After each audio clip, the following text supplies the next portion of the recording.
runtii qodobka 132 farqadiisa saddexaad waxay qoraysaa dastuurka waxa bedeli kara oo soo jeedin karo baarlamaanka xubin kasta soo jeedin kara laakiin waxa lagu bedeli karaa 40,000 oo qof waa 132 qodobkaas fiiri farqadiisa saddexaad fiiri bismillaah الرحمن الرحيم الحمد لله حمدا كثيرا طيبا مباركا فيه waxaan rabaa inaan ka hadlo runtii mar walba madaxweynaha jamhuuriyadda federaalka Soomaaliya wuxuu ku celcelinayaa in wax laga bedelo dastuurka waa saaka warqabtid waa 15 cutub waaye iyo 100 iyo waxaan u maleynaa 43 qodob inay yihiin waxa fiican in la akhriyo horta dastuurka cutubkiisa 15aad qodobkiisa 132 133 134 inta waxay ka hadlayaan isbedel hadii lagu sameeyo dastuurka habraaci la mari lahaa runtii qodobka 132 farqadiisa saddexaad waxay qoraysaa dastuurka waxa bedeli kara oo soo jeedin karo baarlamaanka xubin kasta soo jeedin kara laakiin waxa lagu bedeli karaa 40,000 oo qof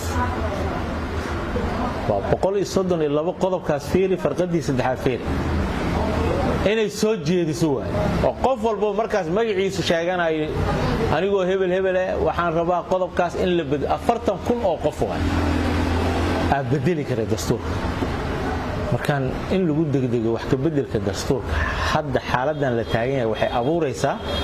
qalqal siyaasadeed waxa laga yaabaa in gadaal loo laabto waxa fiican intii lagu mashquuli lahaa dastuurkan runtii in wadankan difaaciisi wadankan horumarkiisi wadankan dadka dhibaatada haysata sidii wax loogu qaban lahaa dawladdu waa aad iyo aad u dadaashay deyn cafintii hubka qaadistii waxyaalo badan ayay wax soo qabatay oo runtii uu aad ugu mudan yahay madaxweynaha jamhuuriyadda federaalka Soomaaliya marka arintan oo la wadwado runtii waa arin aan fiicnaan waxa kale oo jira oo qodob la wada barnaamijka in laba xisbi la sameeyo laba xisbina arintaas suurtagal ma Soomaaliya waa ku kala tagaysaa sida hadaan koonfur galbeed xaalad kamid cid alle cid noo soo qaadana dadka ka hor imaan doona kamid waxa kale oo jiro macna labadaas xisbi hadii la sameeyo Soomaaliya sideedaba qabiil ay ku salaysan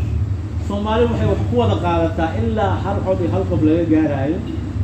waxay ku qaadanaysaa